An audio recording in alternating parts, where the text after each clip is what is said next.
Buenas tardes, profe. Sí se escucha. Muy bien, muchas gracias. Vamos a esperar un poco a que se conecten más compañeros y comenzamos, ¿ok?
Ok, vamos a iniciar. ¿Ya revisaron ustedes sus calificaciones en el sistema? Ya pasamos finalmente esta situación del examen. Ya la brincamos. Espero que se hayan dado cuenta cómo funcionan los exámenes con su servidor, lo importante y lo valioso que son, por ejemplo, las actividades para las evaluaciones. De hecho, la mayoría de ustedes salió bastante bien debido justamente a que realizaron sus actividades. Y los que no hicieron un mal examen, lo que les falló fue que justamente eso, no hicieron las actividades, para que lo tengan en cuenta en este segundo parcial. Revisen en el sistema su calificación. Es importante porque recuerden que ustedes tienen como universitarios 5 días hábiles a la publicación de la calificación para, obviamente, si está mal o si no están conformes con ella, pedir una revisión especial o pedir el cambio de calificación. Pero tienen 5 días hábiles. Después de eso, ya no hay forma de cambiarles la calificación, ¿ok? Ténganlo muy en cuenta, ténganlo presente, no nada más para este curso, sino para el resto de su vida universitaria. Eso está en reglamento y en la legislación universitaria. Entonces, aguas, tengan cuidado con ese tipo de detalles. Ok, vamos a establecer entonces cómo va a ser la evaluación del segundo parcial. Pero antes de eso, quiero saber si alguien tiene una duda, algún comentario, algo al respecto sobre la primera evaluación. Si no, entonces prosigo con lo que toca respecto al segundo parcial. ¿No? ¿Todos conformes? Entonces, miren, no nos compliquemos. El segundo parcial va a ser exactamente igual que el primero. Es decir, vamos a tener un examen que vale 100% y actividades extras. Punto. No nos vamos a complicar más. Es el sistema que manejamos en el primero, lo vamos a repetir en el segundo. Además, ahora ya ustedes tienen la experiencia, ya saben cómo es el examen, ya saben qué importante es hacer las actividades porque te ayudan demasiado al final. Entonces, no nos vamos a complicar más las cosas. El sistema de evaluación es el mismo y listo. ¿Sale? No sé si alguien tiene alguna duda, algún comentario, algo al respecto. ¿No?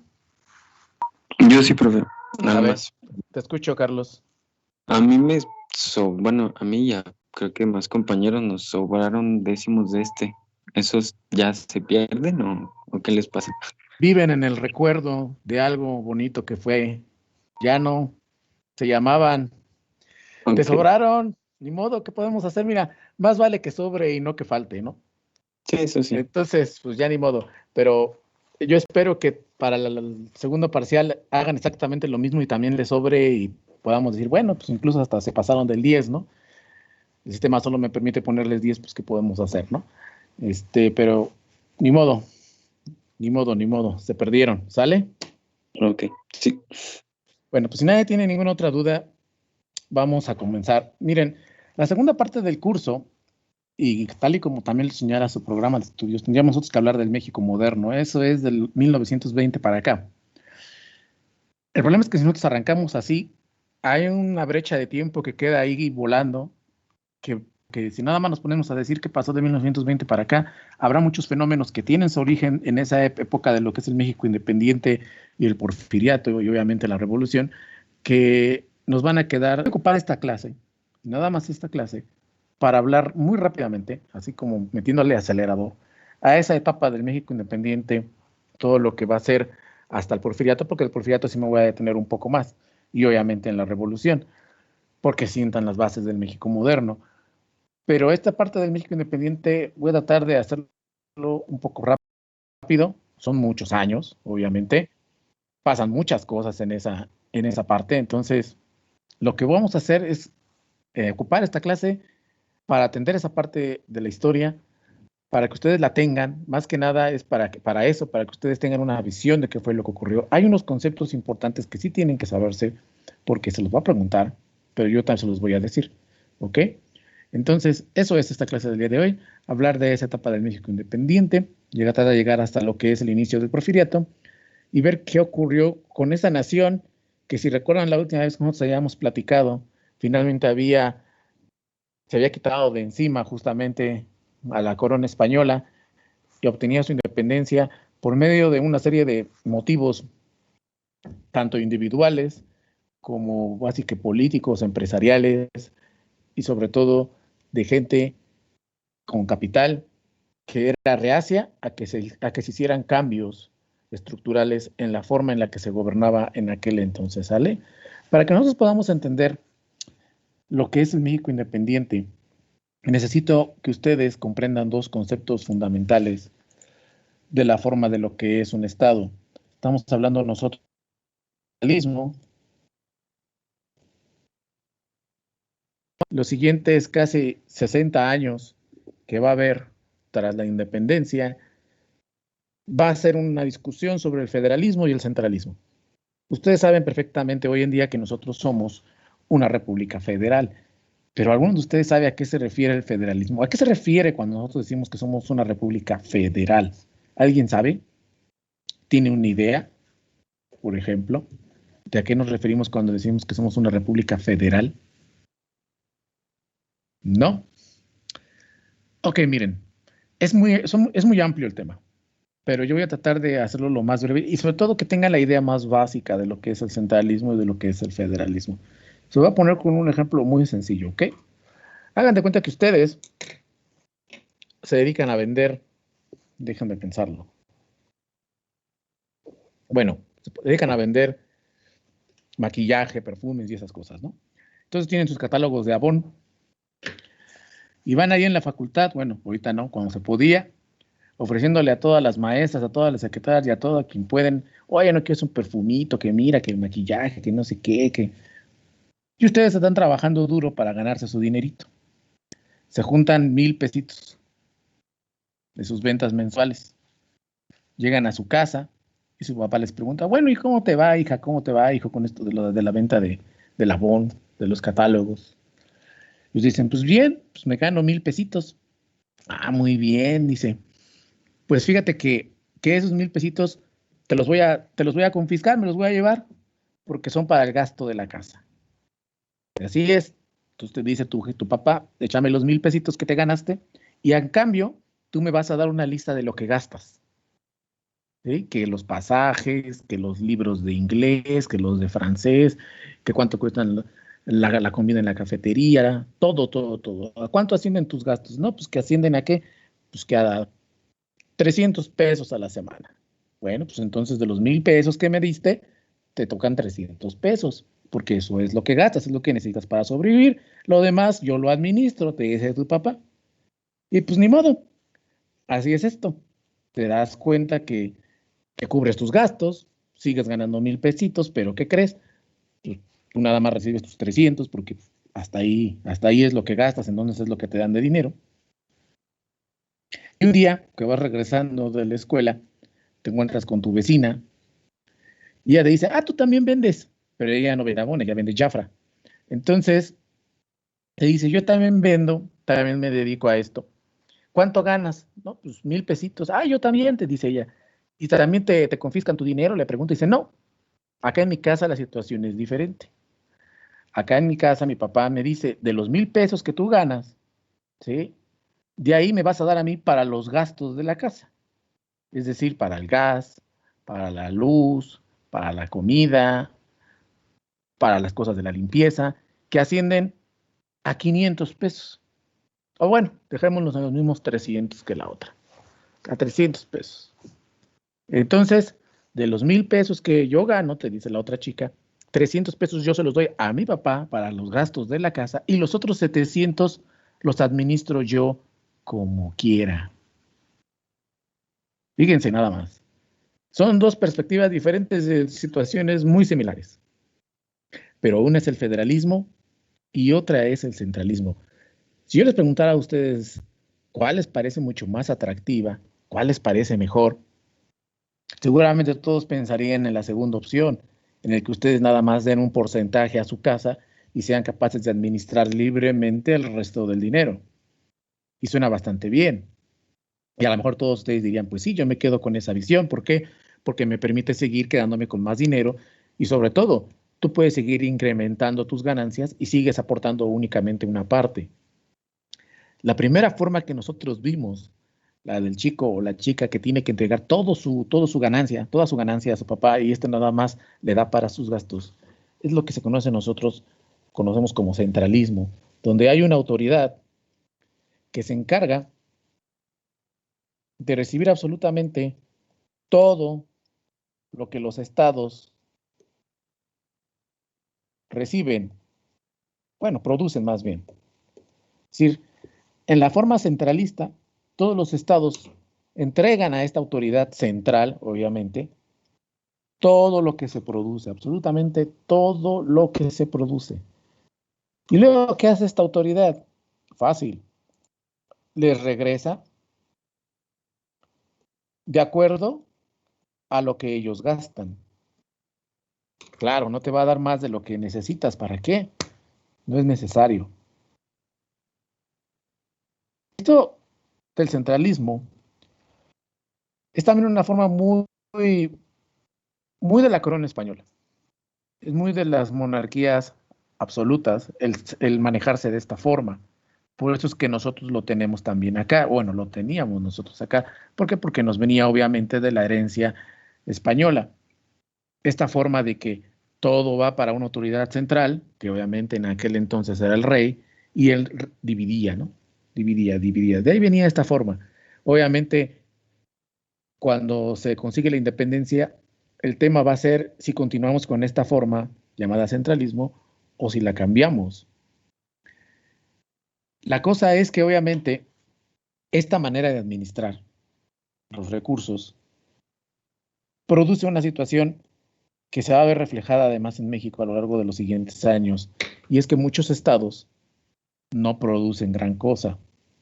Esa es la realidad. Tenemos estados que no producen lo mismo que producen otros. Sin embargo, tienen gastos. Entonces, esos gastos salen de lo que producen otros. La idea es que entre todos se pagan los gastos de todos. Sin embargo, algunos también lo consideran injusto porque algunos estados consideran que están aportando más a otros estados que no producen. Es la visión del centralismo. Y además, también genera otra situación muy interesante y es que si tú nada más vas a recibir en base a lo que gastas, ¿cómo puedes recibir más dinero? Pues gastando más.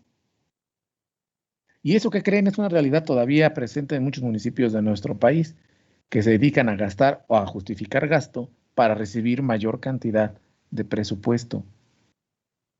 ¿Entienden? Pero ese es el centralismo.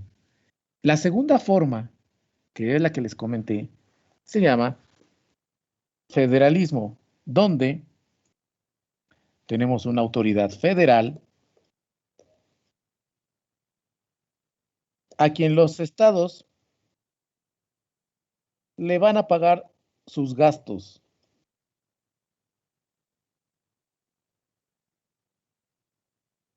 ¿Para qué? Para que él funcione como una autoridad que vigile los intereses comunes de todos estos estados.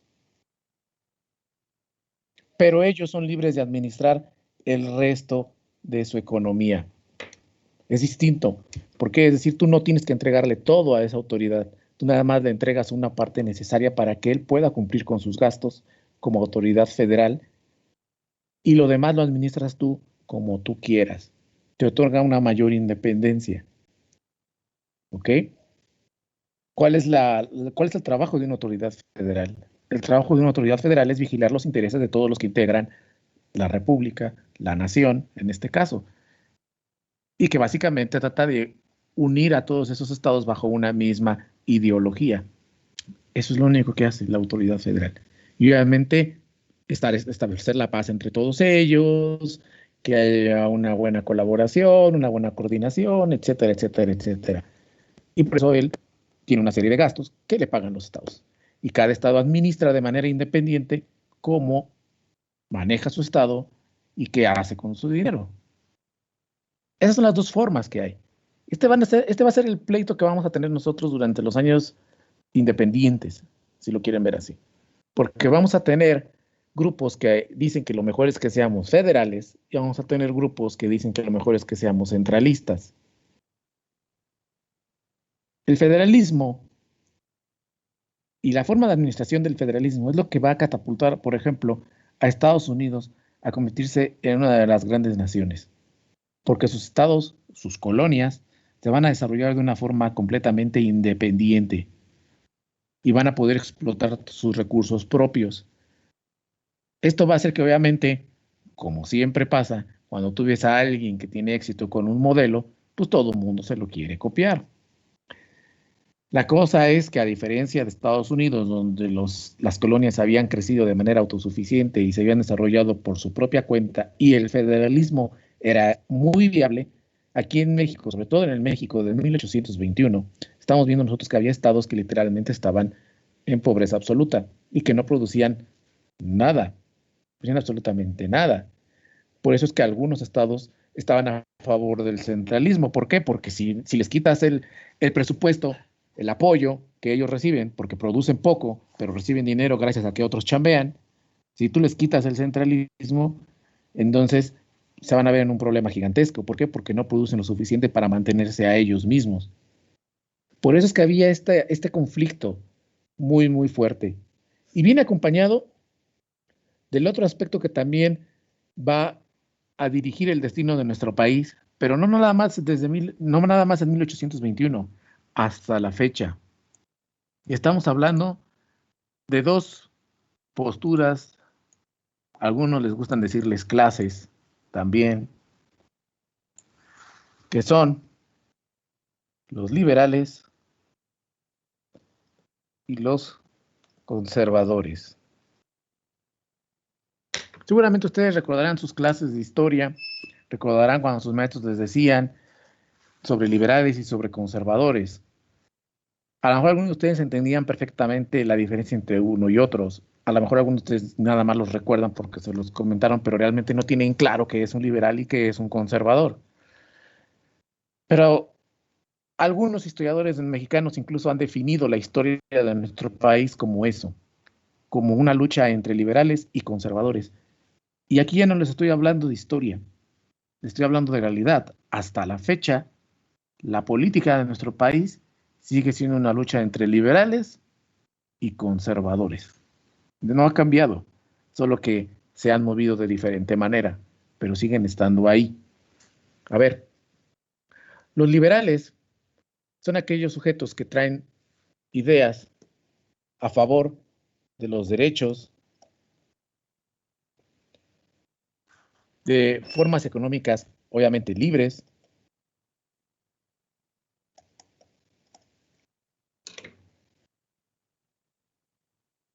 y que, por supuesto,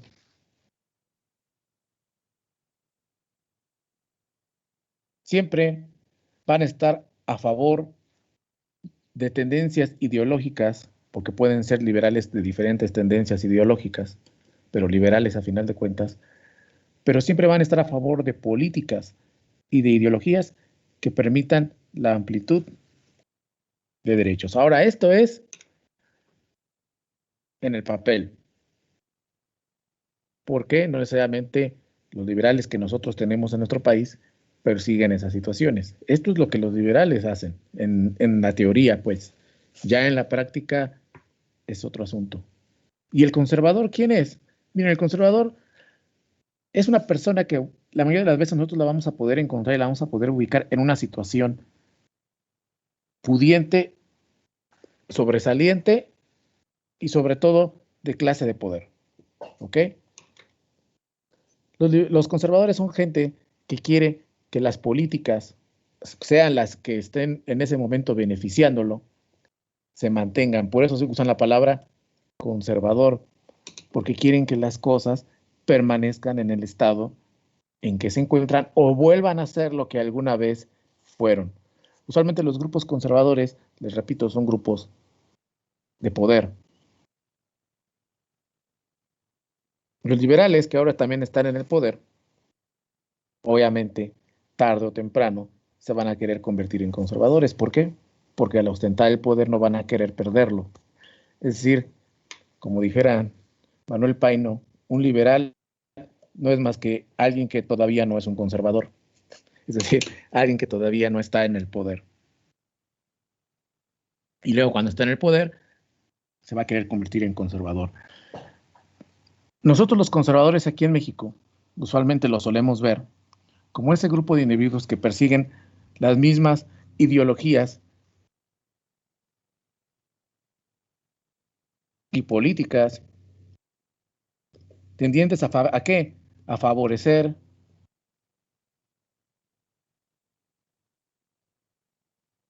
sus economías y sobre todo a la clase a la que pertenecen. ¿Ustedes saben cuál es el partido político conservador de nuestro país? Yo creo que el PAN. Efectivamente, el PAN es el partido de los conservadores. De hecho, apenas acaban, ¿cuándo fue? Ayer, antier, vi un anuncio, un spot publicitario electoral, donde él dice, nos llaman conservadores. O sea, más claro no puede ser, ¿no?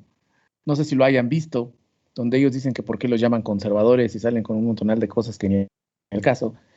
Pero efectivamente, el PAN es el partido de los conservadores, ¿sí? Los conservadores son y han sido desde 1821, ¿sí?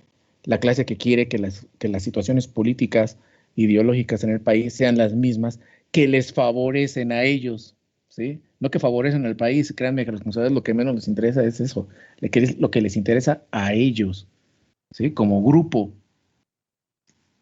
El liberal, en su origen, es contrario. Lo que quiere es más derechos para los ciudadanos, mayores libertades, etcétera, etcétera, etcétera. ¿Cuál sería el Partido Liberal de México? ¿Quién me dice? ¿Cuál creen que sea? Morena. Pues eso dice el señor. Ninguno. Pero realmente estoy de acuerdo con Carlos. Fíjense que un tiempo se había dicho que era el PRI, ahora que es Morena, pero realmente yo creo que ninguno. Realmente, y ese es el problema, lo vamos a ver un poquito más adelante cuando entremos nosotros a la parte de los partidos políticos. Vamos a ver cómo comenzaron con estas situaciones, con estas ideas de ser conservadores y de ser liberales, pero se han desvirtuado de una forma terrible. Efectivamente, uno pensaría, y de hecho hay que decir con toda honestidad, que cuando el PRI comienza, sí era un partido de ideologías liberales, y por eso durante mucho tiempo ellos mismos hacían decir el Partido Liberal de México, porque incluso durante un tiempo ese fue su eslogan.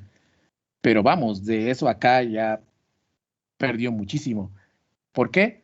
Porque se corrompió. Está la sociedad, y sobre todo la partidocracia, que es como se le llama a esto, está completamente destruida en nuestro país. Pero ya hablaremos de eso más adelante. Pero sí, en teoría uno pensaría que esos dos partidos que ustedes acaban de mencionar serían los liberales. Pero les repito, eso dicen ellos ser, pero realmente hace rato que dejaron esta ruta.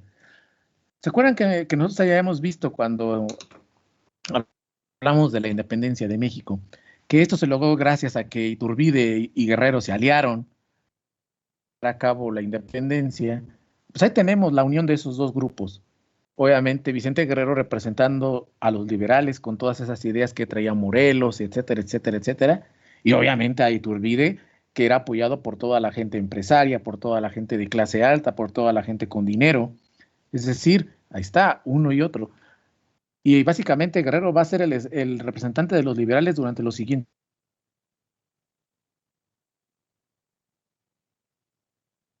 Porque entre conservadores te veas. Ahorita vamos a hablar de eso. ¿Les ha quedado claro estos conceptos que les acabo de decir? Porque obviamente los liberales van a estar a favor de la forma política del federalismo y los conservadores de la época, ¿sí? No los de ahorita, los de la época, van de lo que es el centralismo. ¿Ok? Entonces, eso va a generar una serie de disputas entre todos estos durante los siguientes años. ¿Han entendido esta parte? ¿Sí? ¿Tienen alguna duda? ¿Algún comentario? ¿Alguna pregunta? ¿Algo? O si no, continúo. Se supone que, bueno, yo creo que me acuerdo que los liberales que promovían la libertad religiosa, la igualdad civil, por así decirlo. La igualdad de derechos, libertad religiosa, que al clero se le quitaran ya tantas canojías que tenía, que ya pagaran impuestos. Pues te Y digo, sobre todo la división de poderes, ¿no? O sea, que ya se fragmentara como esa idea del Estado general. claro, porque recuerda que el centralismo es absolutista, entonces básicamente no hay representación del pueblo de manera total en el centralismo. Y obviamente los federalistas sí que querían y buscaban eso. Que obviamente pues, los liberales, siguiendo esa misma tendencia de pensamiento, pues apoyan esa visión del federalismo. Muy bien, Ornella, excelente. Muy bien. ¿Algún otro comentario? ¿O continúas con tu comentario, Ornella? No, profesor, eso. Bueno, pues ya está. Entonces tengan en claro esto, porque esto va a ser el eje durante los siguientes años, ¿sale? Ahora les voy a contar rápidamente qué es lo que ocurrió durante esos años. Voy a borrar esto, ¿sale? Vamos a borrar todo esto. Como ustedes saben, y si no sabían, se los recuerdo, se los digo, la independencia de México no nos convirtió en una república, nos convirtió en el Imperio Mexicano. Imperio Mexicano que además no tenía emperador porque una vez que Agustín de Iturbide y Vicente Guerrero firman los tratados de Córdoba con O'Donoghue, el Imperio Mexicano queda libre para que cualquiera de la familia española pueda venir a gobernarlo. Desafortunadamente, los españoles no ven esto de manera positiva y de hecho ellos van a negar directamente la independencia de los virreinatos, porque no nada más va a ser la de Nueva España, sino de todos los virreinatos que en ese momento se independizaron. Y al hacerlo, pues obviamente no pueden ellos reclamar el nuevo imperio que se había formado. O sea, fue plan con maña. Sin embargo, le dejaron libre durante un tiempo para que en cualquier momento pudiese venir un representante de la corona española a tomar posesión del trono nacional. Mientras tanto, se colocó a alguien gobernando de manera provisional, que obviamente fue Agustín de Iturbide. A él le tocó ser quien iba a manejar y a encauzar durante los siguientes años, supuestamente, la política nacional. Obviamente los liberales, manejados por Vicente Guerrero, estaban a favor de que no nada más gobernara Iturbide, sino de que también se crease un sistema parlamentario que tomara muchas decisiones del gobierno en lo que los españoles decidían si mandaban o no a alguien a gobernar el famoso Imperio Mexicano. Entonces se creó básicamente pues, el primer Congreso Mexicano. Congreso Mexicano que estaba formado por conservadores y por liberales. Obviamente los conservadores que habían patrocinado la lucha de independencia y los liberales como Vicente Guerrero y todos ellos que, bueno, representaban el espíritu de la vieja lucha, ¿no? Y gobernando de manera provisional Iturbide. España obviamente no va a reconocer la independencia del virreinato de la Nueva España, pero fíjense qué curioso, ¿no? De los primeros que sí lo hicieron fueron los ingleses. Los ingleses fueron los primeros en decir, no, sí, ya se independizaron, son una nación autónoma. Con eso de que ya ven que ingleses y españoles no se quieren, Entonces ellos fueron los primeros en decir, no, son una nación completamente independiente. Curiosamente también Estados Unidos fue de los primeros en decir, no, sí, México ya se independizó, ya nosotros lo reconocemos como una nación nueva. Para que vean que todo tiene una razón de ser y un porqué. El hecho es que poco a poco el Congreso empieza a tener mucho más fuerza que lo que decía Agustín de Iturbide. Que Agustín de Iturbide se vio en una situación difícil porque él había sido puesto ahí por los conservadores, pero al mismo tiempo también le tenía que dar gusto a los liberales. Y ya saben lo que dice esa frase de que al que trabaja para dos patrones con uno queda mal. Entonces, pues él quedaba mal con los dos, que era peor de todo. No quedaba bien ni con los conservadores y no quedaba bien ni con los liberales. Y poco a poco iba perdiendo más poder, porque el Congreso empezaba a tomar mayor fuerza, y empezaba a verse una situación de que posiblemente nos íbamos a convertir en una república y nos íbamos a convertir en una nación federalista, cosa que los conservadores no estaban de acuerdo, hay que decirlo, pero que lo aceptaban porque en ese momento ellos tenían parte de la tajada del pastel. El único que quedaba fuera de la ecuación básicamente era Agustín de Iturbide, porque pues, ya no iban a necesitar a alguien gobernando como interino. Esto lo obligó a él a tener que tomar una medida obligada y forzosa para conservar el poder y se declaró a sí mismo emperador de México, lo que va a sembrar la base de lo que es el famoso primer imperio mexicano, donde Iturbide se va a encargar de gobernar nuestra nación. Básicamente, miren, a algunos les gusta ponerlo desde 1821 a 1823, a otros desde 1822 a 1823, y algunos otros, para ser más exactos, porque lo juntan con las fechas completamente exactas, son de 1821 a 1824, la que ustedes quieran. El hecho es que el Imperio Mexicano no duró gran cosa, el primer Imperio Mexicano de Agustín Iturbide, porque Iturbide se proclama a sí mismo emperador. Curiosamente, y aquí es un dato porque vamos a empezar a hablar de este personaje, aconsejado por uno de sus amigos llamado Antonio López de Santana, quien en una carta le dice, usted debería de ser emperador mexicano y no esperarse más a que el Congreso le quite el poder, y etcétera, etcétera, etcétera. Y este tipo, obviamente, no nada más haciéndole caso a Santana, sino también movido por sus intereses personales, decide convertirse en emperador de México. Y luego lo que manda a hacer es a desintegrar el Congreso, es decir, corre a los liberales y a los conservadores que estaban en el Congreso. Esto va a generar que esa gente, sobre todo esa gente que tenía dinero, y obviamente los liberales como Vicente Guerrero, que se van a sentir traicionados por Iturbide, pues le hagan una pequeña guerra, es decir, un golpe de Estado, para quitarlo y expulsarlo de México. Es por eso que dura muy poco su gobierno, porque básicamente se le dieron el golpe de Estado al emperador y lo terminaron corriendo de nuestra nación. A decir que Iturbide se vaya exiliado a Italia bajo pena de que si vuelve a pisar el suelo mexicano lo van a fusilar. Y contrario a lo que se nos dice, Iturbide era muy popular en el pueblo mexicano porque obviamente había combatido a los insurgentes, se le veía como el unificador de la lucha que al final terminó en la independencia. Es decir, gozaba de popularidad en la gente. No en las clases altas, no entre los liberales, pero sí con el pueblo, con el ciudadano común, como dijéramos, con la gente de a pie. Con esa gente, él gozaba de mucha popularidad. Por eso es que su expulsión de México causó bastante revuelo, pero fue exiliado de manera permanente y de hecho él intentaría regresar a nuestro país más adelante con la guerra de Estados Unidos y desafortunadamente le aplicarían el castigo que le habían dicho. Pero hay que mencionar, y de forma muy, muy interesante, que no es precisamente el gran villano que nos colocan los libros de historia. Iturbide gobernó muy poco como emperador, muy, muy poco como para poder echar a perder las cosas, ¿no? Eso quizás sea su mayor beneficio. Gobernó tan poco que no pudo echarlo a perder. Y eso es mucho en este país cuando se habla de los gobernantes. Pero, pues, a final de cuentas, él es junto con Guerrero los dos grandes vehículos que consiguieron la independencia nacional. Y sin embargo, a él no se le menciona cada 16 de septiembre, cada 15 de septiembre, no se le menciona, se le deja fuera. ¿Por qué? Porque tendría que conocer el lado amargo de los conservadores, que los conservadores son así, persiguen sus intereses y si estás con ellos en sus intereses bien y si no, te borran, te deshacen por completo.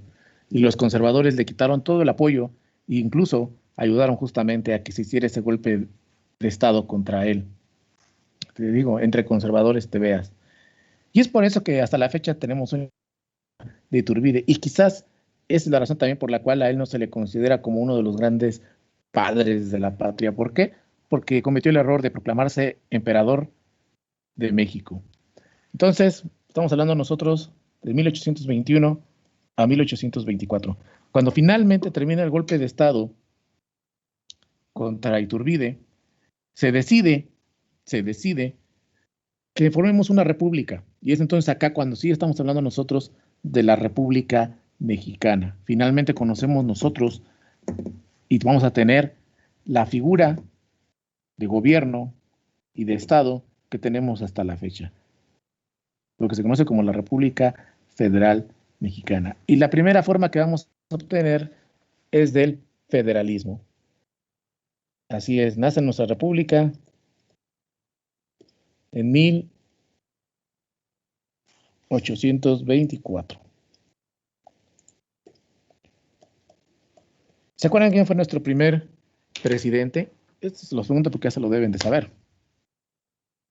¿Quién dijo yo? Nomás para que aceleremos esto. ¿Quién? Guadalupe Victoria. Muy bien, Fernanda. Guadalupe Victoria. ¿Quién era un liberal, por cierto? Amigo de Vicente Guerrero, que se convertiría en nuestro primer presidente. Fíjese que en este periodo de 1824, cuando nosotros vamos a empezar a encontrar, reconocieron como una república, los Estados Unidos nos reconocieron como una república, los franceses nos reconocieron como una república también. Ya cuando finalmente empezamos a tener ese reconocimiento internacional, que no de los españoles, los españoles van a seguir sin querer reconocernos a nosotros como una nación independiente y de hecho van a empezar a hacer su reintento de conquista. Llegamos a eso. Durante este periodo de la República, hay que mencionar que los demás virreinatos que también se habían independizado de la Nueva España, también empiezan a integrarse como repúblicas. Y una de las ideas, como seguramente ustedes no lo saben, pero una de las ideas de Simón Bolívar era crear una América unida. Es decir, volver a juntar todos los virreinatos que habían quedado en uno solo, pero ya sin la corona española. Es decir, ya nos quitamos a la corona, ya nos separamos todos, pero volvámonos a juntar para hacer uno solo y trabajar en equipo. Esta idea de una América unida por Simón Bolívar le tocó a Guadalupe Victoria lidiar con ella. La idea de Simón Bolívar era que obviamente todos los virreinatos que alguna vez habían existido volviesen a estar bajo uno solo, se ayudaran de manera común. Fíjense que lo que argumentaba Simón Bolívar no estaba tan del todo erróneo y tan del todo mal. Él decía que todos teníamos un idioma en común, teníamos una herencia cultural en común, porque a final de cuentas teníamos gran parte de nuestra herencia hispana, que todos teníamos además, en cierta forma, lo del mestizaje, porque el mestizaje, recuerden que no nada más era de la Nueva España, el mestizaje era de todos los virreinatos. Entonces él decía, si somos una, en cierta manera, gran nación dividida en pequeños países, trabajemos en conjunto otra vez para que juntos seamos como una meganación. Esa es la idea de Simón Bolívar. Fíjense ustedes que la idea, si la analizas con calma, no está tan mal. ¿Por qué no funcionó? Resulta que por aquel entonces ya empezaban a existir en México los grupos masones. Ustedes saben que las masonerías llegaron a nuestro país por medio de los Estados Unidos. Los masones estaban muy cerca de las clases opulentas de nuestro país. Y básicamente los Estados Unidos, que eran quienes manejaban las masonerías en nuestro país, le llenaron de la cabeza a Guadalupe Victoria de que Simón Bolívar lo que buscaba era unificar a toda América Latina para luego él convertirse en el gran líder de América Latina. Y hay que decir una cosa, también posiblemente esos pies buscaba a Simón Bolívar, tampoco vamos a ser tan ingenuos. Pero eso motivó a que Guadalupe Victoria rechazara de manera tajante la creación de una América unida, América Latina unida, para beneficio, por supuesto, de los Estados Unidos, porque no va a ser el último intento por crear una América Latina unida, y todos siempre se han estropeado por alguna extraña razón con los Estados Unidos. Esto nos lleva a sospechar que posiblemente los americanos lo que menos quieren es que haya una América Latina unida, en cierta forma, porque eso les ayuda a manejarnos a todos mejor. Se rechaza el proyecto de Simón Bolívar y esto va a generar que básicamente América Latina esté como está ahorita, dividida, separada, y que cada quien sobreviva como pueda. Guadalupe Victoria va a establecer obviamente también nuestra primera constitución, 1824, ya como república. Y es acá cuando nosotros vamos a empezar a ver que México, ya ahora sí la República Mexicana, integrada como una federación, va a tener que empezar a crecer de su propia cuenta, de su propia mano, y van a empezar a surgir los problemas. ¿Por qué? Porque los conservadores no les va a empezar a gustar cómo la Constitución de 1824 empieza a quitarles privilegios, que quita los monopolios, ataca al clero, hay mayor libertad de expresión. Ese tipo de cosas no le gustan a los conservadores. Y además, agréguenle a eso que las grandes empresas en este país pertenecían a peninsulares, es decir, a españoles.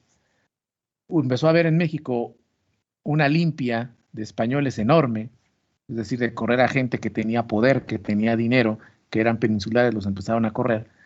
Llevó a que obviamente no hubiese básicamente comercio en lo que ahora era la República Mexicana. Básicamente lo que era, hoy conocemos Ciudad de México, lo que era el Estado de México, lo que va a ser obviamente los puertos,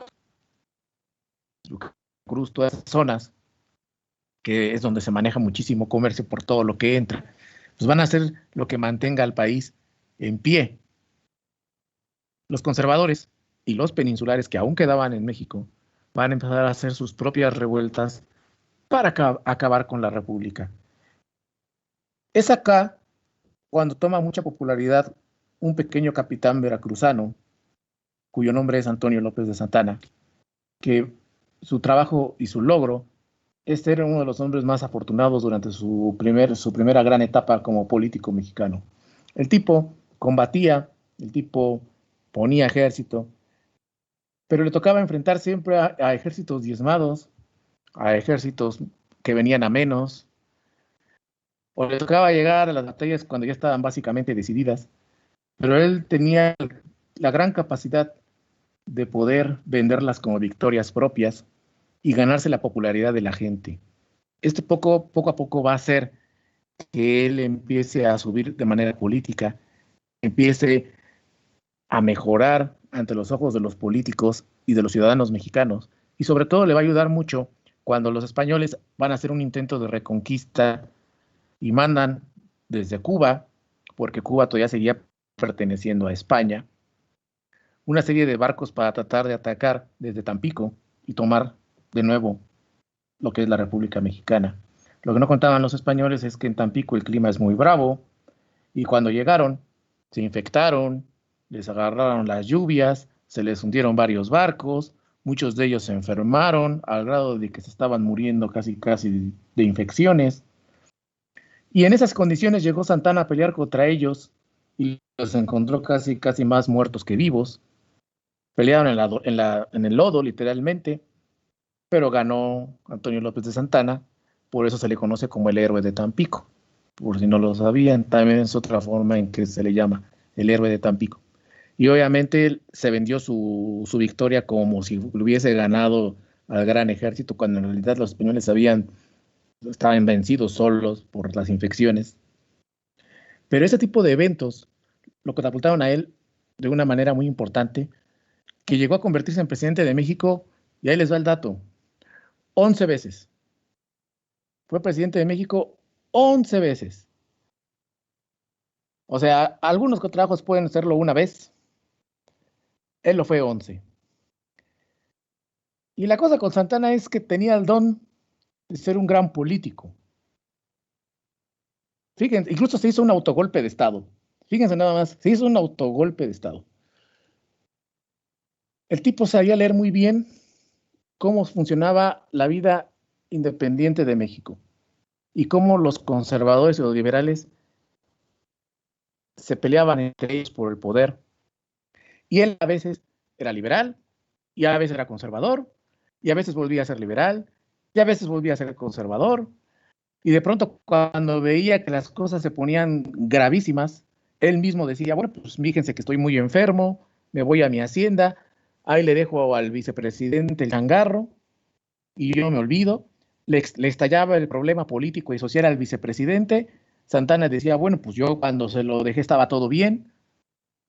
Entonces él combatía contra el mismo vicepresidente y se colocaba como presidente.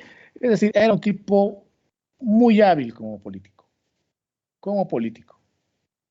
Sin embargo, es recordado, y seguramente todos ustedes lo saben perfectamente porque la historia de nuestro país es muy recordado, porque él se encargó de perder gran parte del territorio nacional. Justamente con los Estados Unidos. Vamos a hablar un poquito de eso.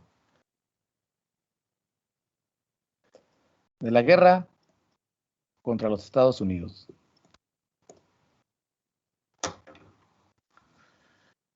Fíjense ustedes que Texas, que en aquel entonces no era un estado, sino pertenecía justamente a otro, no crecía de manera importante por parte, ni siquiera cuando estaba la corona española crecía de manera importante porque se encontraba muy lejos realmente de toda la administración central, de toda la vida citadina y de toda la vida importante de la Nueva España. Y lo mismo ocurrió cuando México se independizó. Texas seguía estando muy solo, había muy poca representación nacional en ese territorio. En aquel entonces los Estados Unidos estaban ya empezando a entrar en su etapa expansionista, es decir, ellos ya les empezaba a quedar corto el territorio que tenían y buscaban tener salida hacia el otro lado, hacia el otro mar. El problema que tuvieron durante el periodo que estábamos todavía como virreinato es que España les había puesto un freno, porque obviamente España se dio cuenta de que Estados Unidos empezaba a adentrarse cada vez más al territorio de la Nueva España de aquel entonces, y les hizo firmar un tratado donde ellos ya no podían avanzar más. Pero lo malo es que con la independencia ese tratado, muchas gracias, ya no tenía valor. Entonces los Estados Unidos empezaron a seguir avanzando hacia el oeste. La gente le pidió permiso al gobierno mexicano, es decir, ciudadanos americanos, le pidieron permiso al gobierno mexicano para poder asentarse en Texas y poder pues, poner casa, sobrevivir y trabajar de lo que fuera. En aquel entonces el gobierno mexicano le fíjense nada más, y entraron estos migrantes americanos, gringos, y que hacían las tareas que podían, las tareas que los ciudadanos mexicanos de Texas no querían hacer. Si les suena muy curioso es porque es la historia, pero al revés. Entonces, estos ciudadanos americanos empezaron a sobrevivir pues, de las chambas que les caían, de lo que podían hacer, pero poco a poco fueron incrementando su presencia en Texas. Cuando se da la situación de que estamos pasando entre federalismo, centralismo, federalismo, centralismo, porque nosotros fuimos cambiando de uno a otro de manera radical, Texas siempre se mostró a favor de ser una federación. Y como habían ido creciendo de manera paulatina, llegó un momento en que ellos incluso quisieron ya convertirse en un estado autónomo. Y es aquí donde comienza el pleito. Resulta que para hacerlo, mandan un representante a hablar con Antonio López de Santana, que en ese momento era presidente de México, para que justamente él les diese el visto bueno y se pudiesen convertir en un estado propio. Antonio López de Santana no les da la autorización de convertirse en un estado, les niega ese derecho, y con esto ellos se enojan y deciden declarar su independencia de los Estados Unidos mexicanos. Esto va a obligar a Santana a tener que abandonar la presidencia para ir a pelear contra los tejanos, calmarlos y ponerlos en su lugar y decirles, aquí se hace lo que yo digo, y si digo que perteneces a México es porque perteneces a México. Entonces, se armó con todo lo que pudo a nivel nacional y fue a pelear contra los tejanos. Yo no podía pensar que nos iba a ir mal contra los tejanos, pero la verdad es que no. Cuando él llega a Texas, aun cuando el ejército mexicano estaba tan cansado, porque viajaron desde el centro de la República hasta Texas, y no es como que tomes un avión, y no había que echárselo a pie. Entonces, llegan a Texas, pelean contra el ejército revolucionario tejano. En aquel entonces todavía Estados Unidos no se metía. Estados Unidos estaba como neutral. Y Texas, la gente de Texas, se da cuenta de que no pueden contra el ejército mexicano y empiezan a hacer una huida literal hacia el norte de lo que es Estados Unidos. Es cuando supuestamente se da la masacre del Álamo, donde obviamente para los gringos es una masacre y para los mexicanos es una de las victorias más importantes de la historia militar de nuestro país. Así que esto ya depende desde la perspectiva con que tú la quieras ver. Tras la masacre del Álamo, Antonio López Santana decide perseguir a este ejército revolucionario que ya está en desbandada hacia el norte de Estados Unidos. Llega un momento en San Jacinto, que es un lugar que está al norte de Estados Unidos, para que no nos compliquemos tanto, y llega un momento en que Antonio López Santana decide darle descanso al ejército mexicano. Lo curioso es que tenía a unos kilómetros al ejército revolucionario tejano, pero Santana consideraba que eran tan pocos y que estaban en clara huida, porque estaban huyendo, que él dijo, no va a pasar nada, sentémonos a descansar un rato, recuperamos fuerzas y luego atacamos. Pues resulta que mientras estaban descansando todos, los revolucionarios, al darse cuenta que los mexicanos dejaron de perseguirlos, deciden regresar y atacarlos por sorpresa. La masacre fue terrible. Santana literalmente tuvo que disfrazarse de un soldado raso para que pudiera huir. No lo consiguió, lo arrestaron. Y es así como perdimos esa batalla contra los tejanos. Capturaron a Antonio López de Santana, que todavía además cuenta justamente las anécdotas que lo llevan ante los líderes del ejército revolucionario tejano, y él decía que no era Antonio López de Santana, que era un soldado común, pero nuestros compatriotas, ya ven que así somos nosotros, nos decidimos echarlo de cabeza y decir, ¿cómo no? Miren, ese es Antonio López de Santana, nomás que está disfrazado de soldado raso. Obviamente, Antonio López de Santana, habiendo sido capturado por los tejanos, teme por su vida y decide firmar un pacto para salvar su vida. Y en ese pacto él reconoce la independencia de Texas. O básicamente lo que hizo fue eso. Para salvar mi vida, te doy Texas. Te reconozco como país independiente. La cosa es que México, como él había abandonado literalmente la presidencia para irse a pelear contra los tejanos, se colocó a un nuevo presidente. Y este nuevo presidente dijo, no, pues por nosotros que maten a Santana. O sea, no vamos a reconocer la independencia de Texas solamente porque este hombre salve su vida. Por nosotros que lo maten. Sin embargo, y esa es quizás la gran suerte, les repito, que tenía Antonio López Santana, la negativa mexicana a reconocer el Tratado de Texas llegaría cuando los tejanos lo habían soltado en Veracruz, porque los tejanos habían dicho, bueno, pues ya le sacamos la firma, hacemos absolutamente todo lo que queríamos, se los entregamos de nuevo y nosotros con este pacto ya lo hacemos.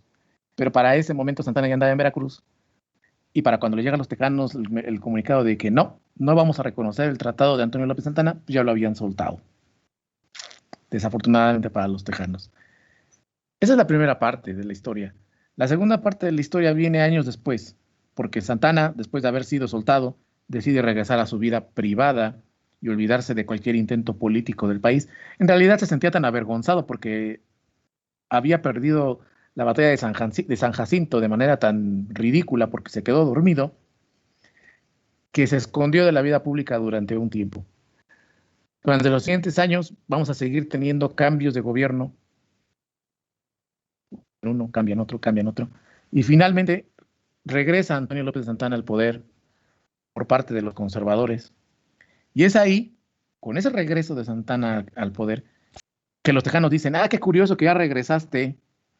Fíjate que tengo un documento que tú me firmaste hace mucho tiempo, mucho tiempo, donde decías que nos reconocías la independencia. Y como ya eres presidente de nuevo, pues no hay ningún problema, no lo puedes hacer válido. Antonio López Santana dijo, no lo voy a hacer válido, háganle como quieran. Y entonces Estados Unidos, que usualmente se las ingeniaba para participar en todo esto de manera calladita, había firmado como aval del documento, dijo, bueno, pues si tú no le vas a reconocer la independencia, estás violando un documento legal que se había hecho y entonces voy con todo contra ti. Y es así como se arman los trancazos entre mexicanos y Estados Unidos. La guerra contra Estados Unidos no funcionó. Y no funcionó no porque, como ustedes puedan imaginar, no tuviésemos la capacidad para vencer a los americanos. Lo que ocurrió fue que la clase conservadora mexicana no quiso apoyar la guerra. ¿Por qué? Porque no quería. Porque no quería que, obviamente, los liberales saliesen victoriosos de esa batalla y luego colocasen una forma de gobierno liberal. Y les repito, las desgracias de este país se debe justamente a ese conflicto entre conservadores y liberales. Y los conservadores que tenían el dinero para poder pagar armas, para poder contratar gente, no apoyaron al país, prefirieron que se perdiese todo. ¿Por qué? Porque así se las gastan ellos. Y efectivamente, nosotros perdimos. Seguramente ustedes recuerdan acá pues, la hazaña de los niños héroes del castillo de Chapultepec, que uno se aventó con la bandera y que supuestamente la bandera quedó manchada de sangre. Incluso si ustedes van a Chapultepec, ahí van a encontrar ustedes, está marcado como si fueran esas son películas de policía, el cuerpo, ya ven que le ponen un montonal de cinta donde quedó el cuerpo. Pues hay una pequeña rotonda en Chapultepec, a un lado del castillo, donde supuestamente casi te colocan, aquí cayó el niño héroe con la bandera, ¿no? Curioso, Cortines, durante el gobierno del presidente Ruiz Cortines, Estados Unidos, en un gesto de atención con México, le entregó supuestamente al presidente Ruiz Cortines la bandera que los Estados Unidos bajaron ese día del castillo de Chapultepec. Entonces tú te quedas con cara de, pues no, que se habían lanzado el niño. Bueno, crean ustedes la historia que ustedes deseen. La cosa es que, ya para terminar de hablar de los niños héroes, que ellos estaban justamente en la academia militar, porque en aquel entonces el castillo de Chapultepec era una academia militar, y que ellos se habían justamente quedado ahí porque habían infringido el reglamento, porque en realidad a todos los cadetes, y eso es lo que había pasado, al darse cuenta de que los americanos iban a atacar justamente el castillo de Chapultepec, mandaron a todos los chavos a sus casas. Pues sí, pues como aplica lo mismo que en la escuela, pues mándalos a sus casas porque pues, son niños, ¿cómo los vas a dejar peleando? Pero a estos los habían dejado porque se les olvidaron que estaban castigados y por eso tuvieron que pelear. Ahora, son niños querubines entre los 20 y 23 años, así que ustedes dirán qué tan niños estaban, ¿no? Ahí les dejo las edades. Yo creo que ya no son unos niños, la verdad. Desde hace rato que lo habían dejado. Todo eso es parte de la guerra contra Estados Unidos, que la perdemos y la perdemos terriblemente. Nos lleva a firmar los tratados de Guadalupe Hidalgo, donde nosotros le entregamos no nada más a Texas, sino Alta California y toda esa zona, que hoy en día los migrantes están recuperando a pulso solitos, pero lo pagó también Estados Unidos por 30 millones de pesos en aquel entonces, que además quién sabe qué pasó con ellos. Santana firmó el tratado, así es que ya pueden sospechar a dónde fue a quedar ese dinero. Y con todo y eso, no fue la última vez que Santana fue presidente de nuestro país. De hecho, todavía lo sería 2 veces más. La 11ª vez, y ya ahora es finalmente la última, ocurre porque surge lo que se llama el famoso Plan de Ayutla. Resulta que la gente, los liberales sobre todo, ya estaban cansados de Santana y de sus movimientos políticos, que a veces era liberal, a veces era conservador, y a veces hacía y a veces deshacía más de lo que hacía. Pero los liberales decidieron ponerle un fin directo al gobierno de Santana. Que Santana para ese entonces tampoco ya no era un jovencito. Digo, después de haber sido 11 veces presidente de México, ya no eres un chavito. Cuando estalla el plan de Ayutla, él no pone mucha resistencia y decide entregar finalmente la presidencia, dejarla a manos de los liberales. Y es cuando finalmente Santana sale de la historia de nuestra política de nuestro país, gracias a Dios. Y el plan de Ayutla, que va a tener a 3 personajes muy importantes, uno de ellos es justamente Juan Álvarez, seguramente lo recuerdan porque tiene una calle, Ignacio Confort, otro que también tiene una calle, y el que hoy en día vemos hasta que incluso subió de categoría porque dejó de valer 20 pesos y ahora vale 500, Benito Juárez, para que vean cómo se puede ascender en la vida económica de este país. Un día vales 20 y al otro día vales 500. Esos 3 liberales se van a encargar de finalmente correr de manera definitiva a Antonio López Santana de la historia de nuestro país y van a empezar ellos a gobernar. Juan Álvarez, luego Comonfort y finalmente Benito Juárez. Fíjense que el plan de Ayutla no nada más pone fin a lo que va a ser la serie de gobiernos de Antonio López de Santana, sino también va a sentar las bases de lo que va a ser la época liberal más fuerte de nuestro país. Porque tanto Juan Álvarez como Ford, como Benito Juárez traían una serie de ideas tendientes a cambiar de manera tajante como era la política y la administración pública de nuestra nación. El problema es que no la van a poder poner en práctica porque obviamente los conservadores les van a seguir poniendo el pie. Y no va a ser sino hasta Benito Juárez que nosotros realmente vamos a encontrar de manera directa estas leyes que van a cambiar de forma importante a nuestro país. Seguramente ustedes las recuerdan, porque todas ellas se encuentran en la Constitución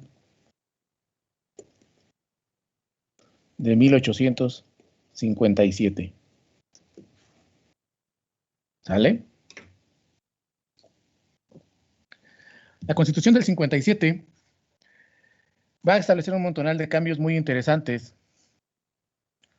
que entre ellos nos va a marcar, obviamente, y fíjense, les va a sonar muy conocido, acabar con los monopolios, permitir el libre acceso y los derechos igualitarios entre todos los ciudadanos mexicanos,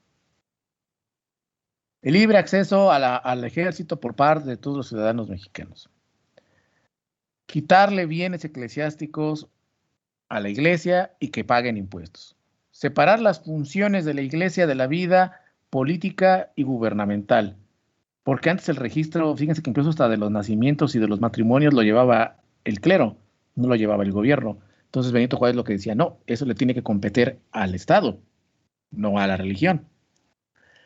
Libertad de culto a nivel nacional. Es decir, estas ideas que incluso si somos completamente honestos, y recordarán ustedes lo que hemos platicado, las hemos estado manejando desde las reformas borbónicas, desde la Constitución de Cádiz, se siguen hablando en 1857 y finalmente se van a colocar en una Constitución. El problema acá no es que finalmente se pongan, qué bueno que finalmente se pusieron. El problema es cuántos años llevas en comparación a otras naciones sin aplicarlo.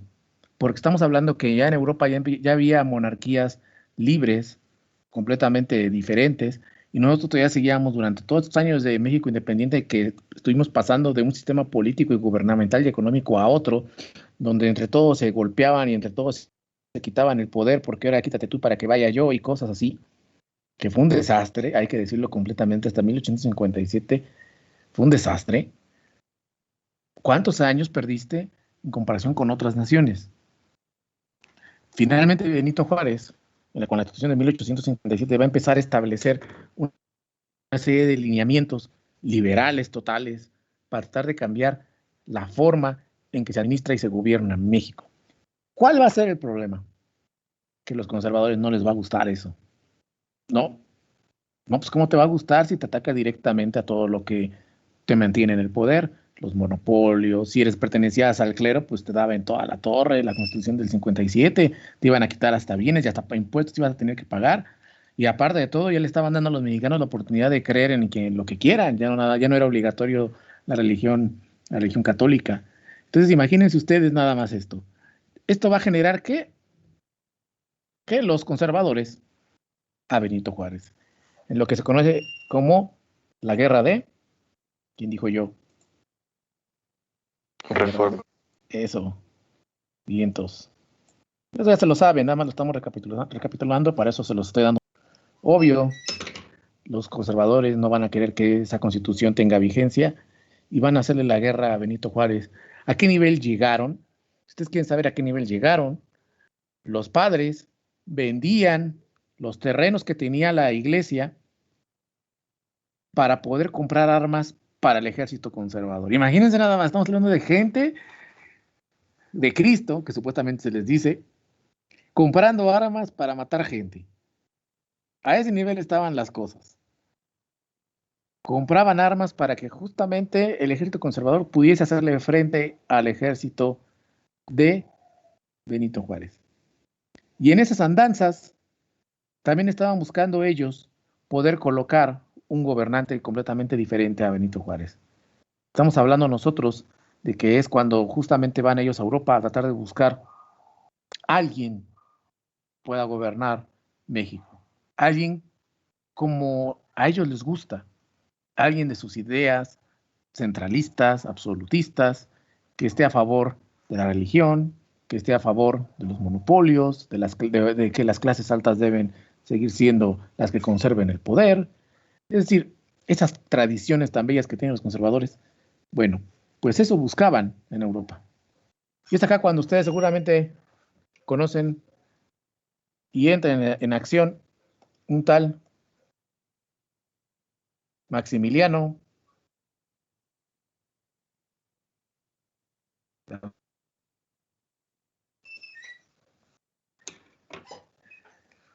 A Maximiliano lo vienen a traer los conservadores, porque ellos creen que Maximiliano, al ser un europeo perteneciente a una de las familias más importantes de Europa, pues va a gobernar de la forma en que siempre ha sido, con las monarquías antiguas. Maximiliano no tenía mucho futuro en Austria, porque su hermano era el jefazo, y básicamente a él no le iba a tocar gran cosa. Es por eso que decide aceptar el trono de México, porque me parece que es buena opción. Y la verdad es que hay que decir a Maximiliano que él lo acepta de buena gana. Veo una manita levantada. A ver, Juan Carlos, te escucho. Sí, profe, ¿cuál fue la afición o la fijación Perdón, no te escuché. de los conservadores para ir precisa? O sea, Sí. ¿Por qué quisieron ir por Maximiliano? Ajá, ¿por qué por él específicamente? Porque era de los pocos que pertenecía realmente a una de las familias más importantes de Europa, que era los Habsburgo, y que además tenía todas las bendiciones políticas europeas, tanto del Papa, como obviamente de los mismos Habsburgo, incluso de Napoleón III, que en ese momento tenía mucho poder en Europa. Es decir, tenía el favor de muchísima gente dentro de Europa, y que además era alguien de linaje, porque tú podías traer a alguien que pertenecía directamente a la familia de los Habsburgo, y que además, porque también de esto debes entenderlo, Juan Carlos, no es nada más abandonar a tu familia, porque, por ejemplo, si tú eres un Habsburgo, estás perdiendo también la oportunidad de pelear por el trono de tu propio lugar. Si tú dices, bueno, yo voy a abandonar Austria porque ya no quiero pertenecer a esto, porque voy a aceptar el trono de México, entonces tú ya no vas a poder reclamar el trono de Austria, de manera directa al menos, ¿sí? Entonces eso hacía que también muchos dijeran, yo no voy a aventar el paquete de ir a un imperio nuevo, porque a lo mejor pierdo mi lugar acá. En cambio, Maximiliano era de los que sí estaban en esa situación. ¿Por qué? Porque no tenía oportunidad de acceder al trono de Austria. O sea, esa era la realidad. Su hermano no le iba a dar oportunidad. Entonces, él mismo, una oportunidad de tener un trono en algún lugar, porque en Europa difícilmente lo iba a tener. Y porque obviamente los conservadores querían que Maximiliano era un gobernador de la vieja escuela, o sea, un monarca de la vieja escuela.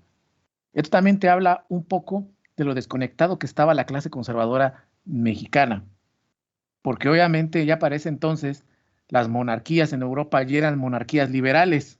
Y fíjense, hasta la misma la palabra te lo dice, monarquías liberales. Y ellos estaban buscando una monarquía como la de Fernando VII, como esas monarquías muy antiguas que ya hace tiempo que habían desaparecido. ¿Por qué? Porque después de lo que había pasado en Francia, ¿te acuerdas que lo platicamos? En la que guillotinaron justamente a su rey, pues todo el mundo dijo, no, pues o te haces más liberal o también te va a pasar lo mismo. Entonces esto obligó a las monarquías a ser poco a poco más flexibles en Europa, pero eso fue allá. El problema es que acá se desgancharon, se desconectaron y seguían creyendo que los monarcas podían ser estos tipos absolutistas que podían darle todo el poder justamente a las clases altas, cuando eso en Europa ya había pasado hace unos años. Ya las monarquías incluso tenían representación del pueblo, es decir, habían cambiado su forma de manejarse. Y obviamente Maximiliano, siendo un hombre de su época, porque a final de cuentas eso va a ser, también tiene ya ideas completamente diferentes de cómo tiene que ser un imperio y lo va a vivir en carne propia cuando llegue justamente a México. No sé si más o menos te quedó clara y respondí tu pregunta. Sí, profe. Órale, pues. La llegada de Maximiliano de Habsburgo, porque la guerra de reforma va a desatar todo esto y va a provocar que Benito Juárez, obviamente, como está en guerra con los conservadores, se decida agarrar su famosa carroza negra. Y fíjense que qué triste que estemos en esta situación de la pandemia, porque yo usualmente los mandaba a los museos, a Chapultepec sobre todo, a que vieran justamente todas las cosas, pero con objetos, que es mucho mejor. Y ahí ustedes hubieran visto la carroza negra de Benito Juárez, porque la tienen justamente ahí. En esa carroza negra, pues Benito Juárez iba moviendo de lugar en lugar, huyendo de los conservadores para tratar de mantener la lucha liberal. Los conservadores traen a Maximiliano, que Maximiliano, y hay que decirlo con toda honestidad, venía muy emocionado, venía, como dicen por ahí, muy ganoso, y traía la mejor actitud. Incluso hay cartas donde le escribe a su hermano de lo que él cree que puede llegar a hacer en México, porque obviamente México, él le ve un potencial enorme, porque obviamente Austria, lo que es únicamente Austria, está completamente cerrado. Te escucho, Ornella. Que también, que se supone que a Maximiliano, ya una vez que estuvo aquí en México, los conservadores le retiraron el apoyo porque también dijo que la libertad de culto estaba bien y también estaba haciendo lo de la expropiación de bienes del clero. Exacto, es Entonces, lo que te digo. No les gustó, y luego Francia, que se supone que también le había dado su apoyo, también se lo retiró, ¿no? Exacto, Ornella, exacto. Ahorita vamos a hablar justamente de eso, pero tienes toda la razón. Pues es lo que te digo, o sea, él era un monarca liberal, como los que había en Europa, y cuando los conservadores de aquí se dan cuenta de que resulta que el señor es liberal, pues es como si de pronto traes un americanista y debajo tiene la playera de Chivas, pues imagínate, no, pues ya. Entonces, al darse cuenta de eso, pues los conservadores le dieron el espaldarazo y dijeron, no, pues vámonos, no te vamos a apoyar. Pero ahorita hablaremos de eso, Ornella, pero muy bien, es cierto todo lo que comentas, muy bien, Ornella. Y fíjate, cuando Maximiliano viene acá, que él cree que va a poder hacer cosas muy importantes en México, porque ve el capital, ve el territorio, le han dicho de la riqueza que hay en nuestro país, del potencial humano. Incluso él escribe cartas a su hermano diciéndole lo emocionado que está porque ve que puede llegar a hacer cosas realmente importantes con México. El gusto le va a durar muy poco, porque cuando llega es recibido por unos cuantos conservadores, no por la gran cantidad de personas que supuestamente le habían prometido. Incluso lo llevan al castillo de Chapultepec, no estaban las camas listas, tenían chinches, entonces tuvo que dormir sobre una mesa de billar. Así es, Maximiliano pasó su primera noche en México durmiendo sobre una mesa de billar. Yo creo que ahí él debió haberse dado cuenta que las cosas no iban a salir como él esperaba. Sin embargo, ya había renunciado al trono de Austria y pues ahora sí que ya no había de otra, tenías que aventarte el paquete completo, o sea, era esto lo que había, a esto te jugaste, son tus cartas, pues ni modo. Y efectivamente, como lo acaba de comentar Onela, resultó que el monarca absolutista en realidad no era absolutista, al contrario, era un monarca liberal. Era un monarca completamente liberal y tenía ideas como el libre culto, qué tal los bienes eclesiásticos, es decir, compartía las ideas de Benito Juárez. Pero entonces la pregunta acá es, ¿y por entonces por qué, si ambos tienen las mismas ideas, pues por qué no todos nos hacemos amigos y punto final? Y de hecho, Maximiliano sí le escribía cartas a Benito Juárez diciendo que no tenían que estar en guerra, que no tenían que estarse muriendo los mexicanos, que no tenía que estar pasando nada de eso, que podían gobernar juntos, como pasa en Europa. Yo soy el monarca, pero tú eres mi representante y tú eres como el jefe de la administración. Es decir, lo que proponía Maximiliano era muy similar a lo que pasaba en Europa. Pero obviamente Benito Juárez no quería compartir el poder, porque el poder, como dicen los políticos, el poder no se comparte. Y obviamente lo quería para él y no se lo iba a entregar. No se lo iba a entregar a Maximiliano. Y esto va a seguir que la guerra llegue y continúe. La cosa para Maximiliano desafortunada es que efectivamente va a perder todo el apoyo de los conservadores, porque los conservadores al darse cuenta de que Maximiliano es un liberal, pues deciden dejarlo solo. Triste, pero cierto. Hay que ser justos con Maximiliano. Las cosas le salieron todo mal. Los franceses le quitaron su apoyo, los conservadores le quitaron su apoyo, los conservadores locales le quitaron su apoyo. Les digo, así se la gastan ellos, conservadores te veas. Y quedando solo, mandó a su señora a hablar con el Papa, a ver si el Papa les ayudaba. El Papa, muchas gracias, Dios te bendiga. Al final, como ustedes saben, Maximiliano perdió esa guerra, lo capturaron y lo fusilaron en el Cerro de las Campanas. Hay una anécdota muy graciosa, bueno, no graciosa, creo que graciosa no es la palabra, curiosa sí. Hay una anécdota curiosa respecto al fusilamiento de Maximiliano, y es que cuando a él lo van a fusilar, se acerca a los soldados mexicanos y les paga una moneda a cada uno de ellos, porque les dice que todo servicio a la patria tiene que ser remunerado. Y luego de eso es fusilado pidiendo disculpas al pueblo de México y a todos los que les pudo haber hecho daño en este país, a su patria, porque al final de cuentas la reconoce como su patria, y termina siendo fusilado diciendo viva México, así a la mexicana. Esa es la triste historia de Maximiliano de Habsburgo y de cómo su imperio, lo que se conoce como el Segundo Imperio Mexicano, no funcionó y cayó de manera desastrosa. Si me preguntan a mí si lo que hizo Benito Juárez estuvo bien o no, yo les diría que lo que hizo estuvo bien.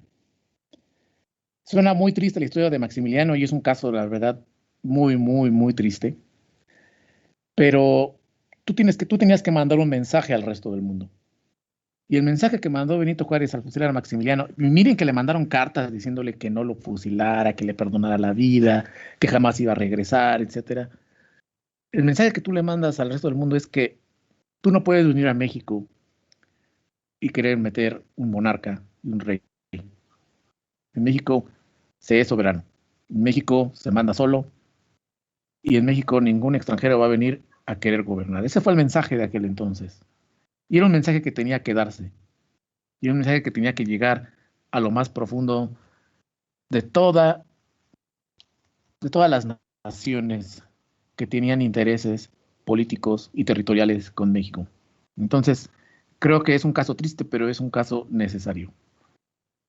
Con la caída de Maximiliano, finalmente va a poder estar Benito Juárez gobernando tranquilo y va a iniciar su periodo de gobierno, que ya estamos hablando de que llevaba un rato gobernando, pero con todo lo de la guerra de reforma y todo lo que se vino, pues había gobernado como a medias, pero finalmente va a tener unos años para poder gobernar tranquilo. Llega un momento en que obviamente él ya está grande, en que decide que ya es momento de dejar el poder a otros, y entonces manda a elecciones para que finalmente haya un nuevo gobernante en nuestro país. En ese entonces se lanzaron dos candidatos. Uno se llama Sebastián Lerdo de Tejada, que tiene también calle, y el otro es un joven capitán llamado Porfirio Díaz. Ellos van a tratar de contender por las elecciones de México. Benito Juárez dice, pues perfecto, yo me hago a un lado, que sea lo que Dios quiera. Pero faltando poco tiempo para las elecciones, nos sale Benito Juárez con que, ¿qué creen? Que ya cambié de opinión, sí me gusta esto del poder y voy a seguir conservándolo. Entonces Sebastián Lerdo de Tejada dice, bueno, pues si ya dijo el presidente que él continúa, yo para qué le hago al cuento. Y Porfirio Díaz se indigna porque obviamente pierde las elecciones contra Benito Juárez, porque ya saben lo que dice la frase, el que cuenta los votos gana la elección. Entonces Benito Juárez tenía todo el poder para contarlos, pues le ganó la elección a Porfirio Díaz se enoja, se va a levantar en armas contra él, pero no llega a prosperar esto por una razón, es que hay un enemigo que nunca podemos vencer y es justamente el paso del tiempo, y Benito Juárez se muere porque ya estaba viejito, y con eso queda libre la presidencia del país. Entonces deciden mandar a elecciones nuevamente y vuelven a competir Sebastián Lerdo de Tejada y Porfirio Díaz. Porfirio Díaz decía, ahora sí, esta es la buena, es mi momento de triunfar, y no, ganó Sebastián Lerdo de Tejada, que se va a convertir, fíjense ustedes, en el primer presidente mexicano, no primer presidente de México, el primer presidente mexicano, es decir, el primer presidente nacido bajo la República y bajo la nacionalidad mexicana. Dato muy interesante porque Benito Juárez, por ejemplo, se cree que es mexicano, pero en realidad no, es novohispano, así como Sor Juana, novohispano. El primer presidente con nacionalidad mexicana va a ser justamente Sebastián Lerdo de Tejada. Obviamente, Porfirio Díaz se enoja muchísimo, no le gusta la idea de que haya perdido las elecciones, así que decide, ¿por qué no? Si hemos hecho esto desde 1821, pues hacer otra guerra, ahora contra Sebastián Lerdo de Tejada. Sebastián Lerdo de Tejada, de manera muy inteligente, dice, mira, si tú quieres el poder, tómalo, es tuyo, ya, suficiente, de este país ha estado en muchas guerras. Y entonces se hace a un lado Sebastián Lerdo de Tejada y finalmente Porfirio Díaz llega al poder, dando inicio a lo que todos nosotros conocemos como el porfiriato. Básicamente nosotros podemos establecer que ahí acaba todo lo que vendría a ser la etapa que se llama como México independiente, y hay que hacer un análisis muy puntual de él. México desde 1821 hasta 1857 tuvo cantidad enorme de gobiernos. Había gobiernos que duraban hasta un mes, algunos que duraban semanas. Hubo gobiernos que incluso se hicieron autogolpes de Estado, como el caso de Santana. ¿Y todo por qué? Por el poder. Literal. Estamos hablando de los conservadores y los liberales peleándose unos con otros para establecer su propia forma de gobierno, para tratar de mantener las cosas como estaban, y otros tratando de cambiarlas, pero sin una idea clara de cómo cambiarlas. Es desastroso. Si lo quieren ver ustedes de esta manera, es como si ustedes se salieran de su casa, sin trabajo, dónde vivir, sin un plan de vida, y pidiendo todo prestado a Coppel. Entonces, es una invitación al desastre. Y lo fue. Los años de México independiente se pueden resumir de esa forma. Es un desastre de independencia, y es un plan fallido de nación. Porque no puedes decir, y aquí que venga el que quiera decirme que no lo fue, pero yo creo que cuando pierdes la mitad de tu territorio, cuando estás endeudado con todas las potencias mundiales, cuando no tienes forma de poder establecer un gobierno consolidado, cuando tienes fuga de dinero por todas partes, no puedes decir que el proyecto ha funcionado. Pero así fue, desafortunadamente. ¿Y por qué? Quizás podríamos decir muchas situaciones. Quizás una de las cosas más importantes es por el capricho de grupos de poder, de grupos liberales, de grupos conservadores, reacios a querer realmente crear una estructura, una forma política, una forma económica funcional en el país. Pero todo es que esto va a durar años y se va a retomar desafortunadamente en el México del 1900. Ya hablaremos de eso también más adelante. Y vamos a ver, y eso es justamente lo que hace que no se vea tan mal el porfiriato cuando lo veamos nosotros la siguiente clase. El hecho de que Porfirio Díaz, con todos los errores que cometió, porque también cometió muchos errores, al menos llegó a establecer un cierto sistema político y económico, y sobre todo creó la famosa Pax Porfiriana, que ya hablaremos nosotros de eso en la siguiente clase. Pero volviendo al punto del México independiente, es notable ver cómo los intereses de los grupos es la constante en ese periodo, cómo va a ser el denominador para las situaciones de poder y cómo en el camino destrozan la nación, económicamente, políticamente y territorialmente.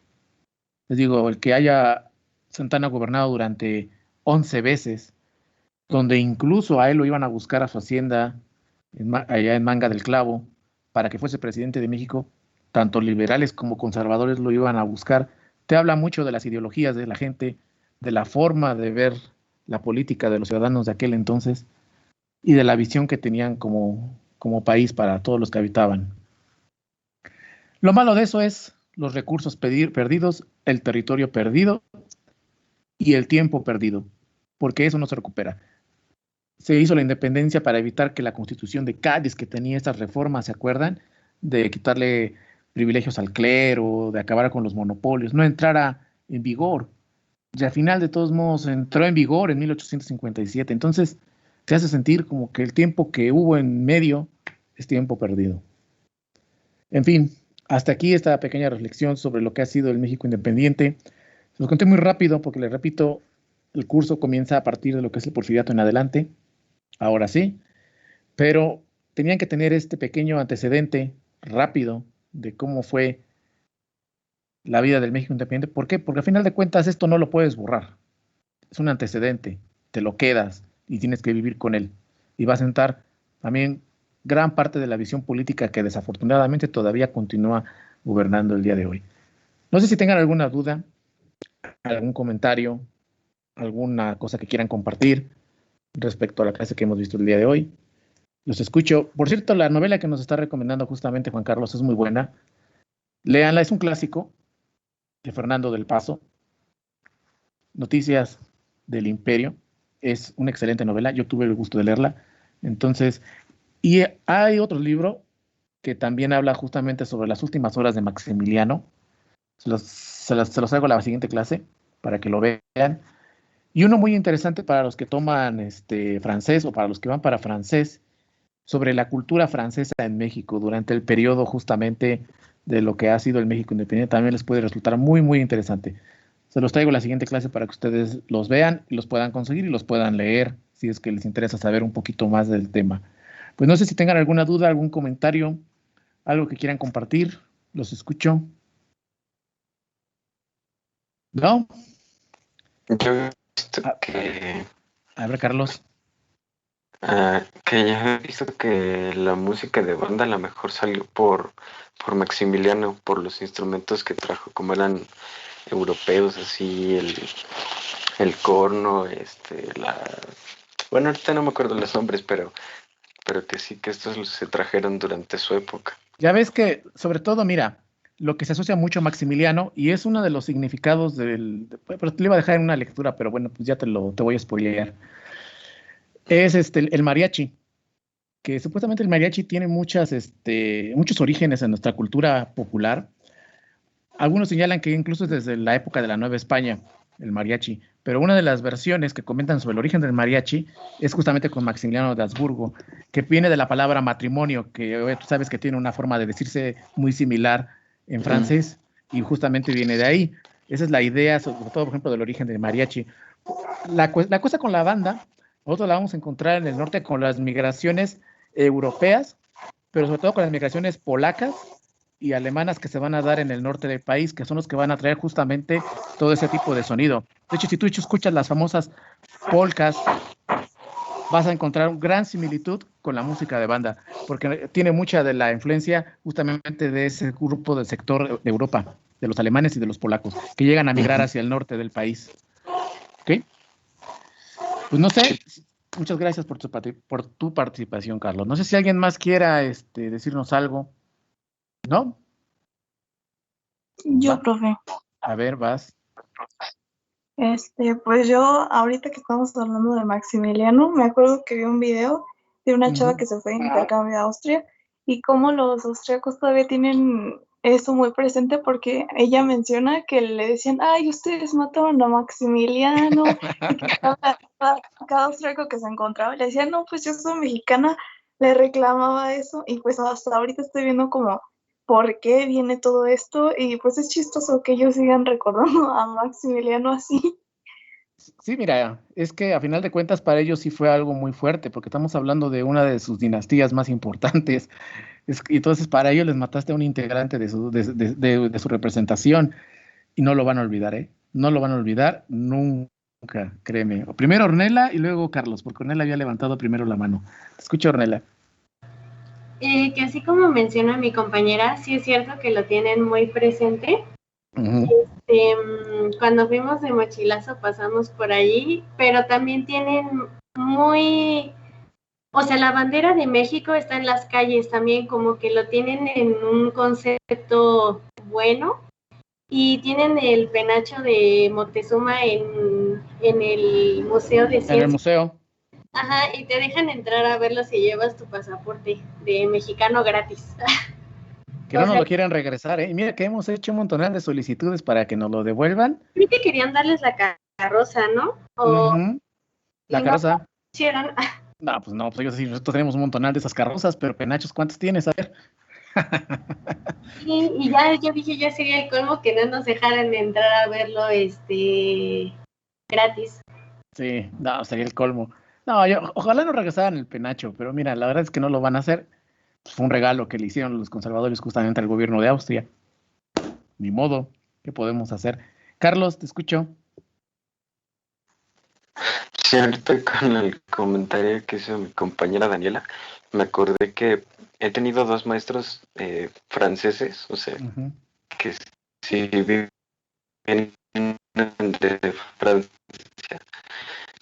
que no tienen ni fueron las celebraciones del 5 de mayo, que no tienen idea, y que así los maestros así de, pues, ¿qué celebran esta fecha? Y los mexicanos así como de, neta, ¿no sabes? Porque sí, o sea, que esa historia ya prácticamente se las ocultan, porque sí, es una vergüenza, ¿no? Es que en realidad el gobierno de Napoleón III fue una vergüenza para ellos. O sea, no nada más lo que nos pasó, lo que les pasó con nosotros. En realidad todo lo que pasó con Napoleón III es que bastante vergonzoso para ellos. Y mira, nosotros celebramos una batalla, pero esa batalla al final de todos modos terminamos perdiendo esa guerra porque terminó justamente en la llegada de Maximiliano. Se ganó una batalla. Pero bueno,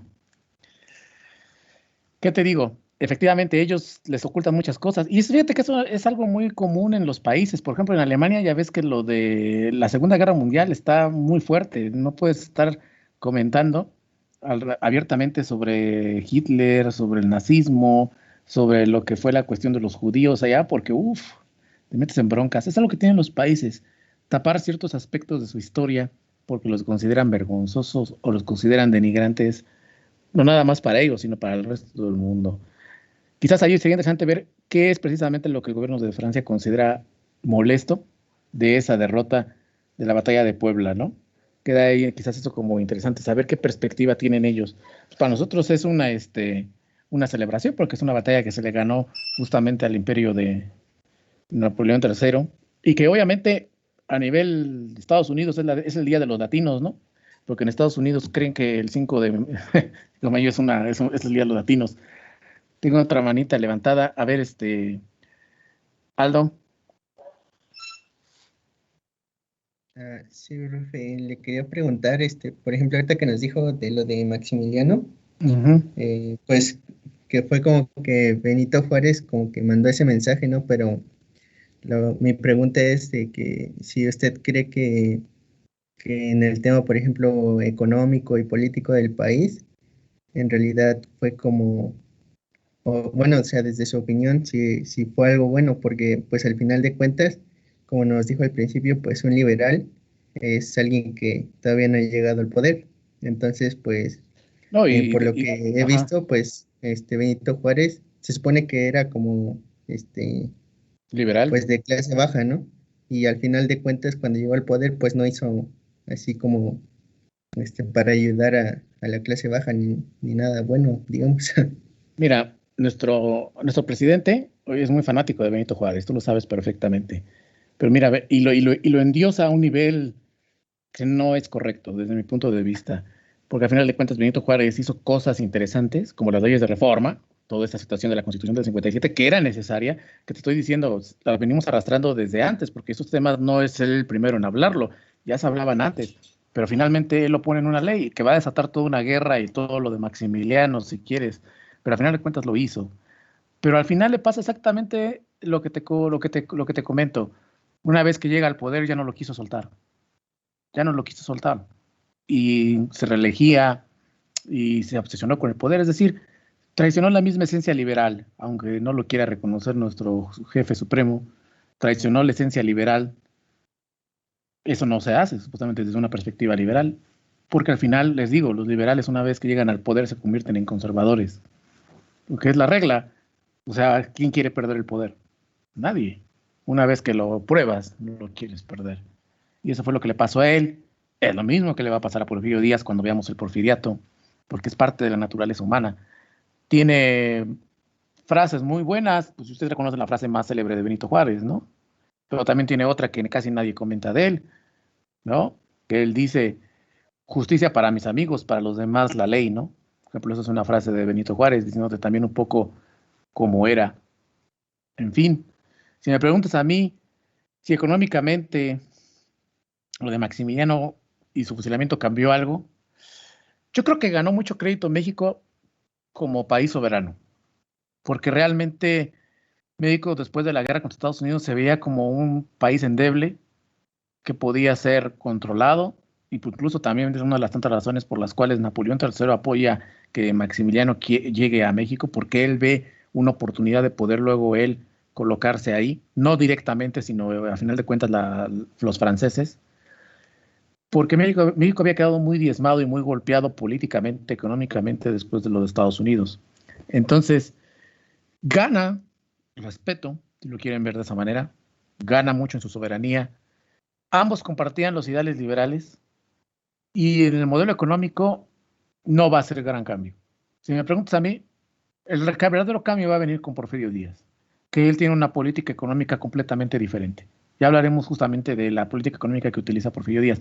Ahí sí vamos a encontrar nosotros verdaderamente un cambio claro y evidente en la vida económica y social de México. Pero con Juárez, que tampoco hay que decirlo en su defensa, gran parte de los casi 14 años que estuvo gobernando, gran parte estuvo en guerra.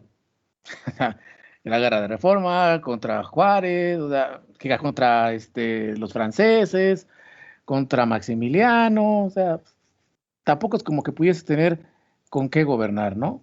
Entonces, no te dieron la oportunidad porque te la pasaste guerreando gran parte del tiempo. Y los últimos años, pues ya se hizo viejo y terminó muriéndose. Y cuando llega Porfirio Díaz, cambia de manera radical la forma económica que se va a hacer. Y de hecho, eso le va a generar gran ayuda con los conservadores a Porfirio Díaz, porque Porfirio Díaz va a utilizar una política diferente, va a utilizar una política de la conciliación entre grupos. Ya hablaremos nosotros de eso en la siguiente clase. Pues sí, quizás ese fue su error, Carlos, como comentas en tu mensaje. Sí, es que lo que les digo, cuando tú ya quieres conservar el poder, empiezas a traicionar los propios ideales liberales y te conviertes en un conservador. Por eso les digo, como dice Manuel Paino, ¿qué es un liberal? Es alguien que todavía no es conservador. Queda el mensaje ahí. No sé si tengan alguna otra duda, algún otro comentario que quieran. Si no, pues les agradezco muchísimo que me hayan acompañado. Nos vemos el próximo lunes. Descansen. Este jueves no hay actividad. Comenzamos ya la siguiente semana ya con las actividades. Revisen su calificación. Si tienen alguna duda, algo que quieran, ya saben, me escriben y yo se las resuelvo. No hay ningún problema. La verdad es que lo hicieron bastante bien. En ese sentido, los felicito. Y pues a echarle ganas en esta segunda última parte del semestre. Y pues nos vemos entonces el próximo lunes. ¿Sale? Cuídense mucho, les deseo una excelente semana, que les vaya muy bien y estoy a sus órdenes para cualquier cosa. Gracias, profe. Hasta luego. Gracias. Gracias. Bye, cuídense mucho, que les vaya muy bien.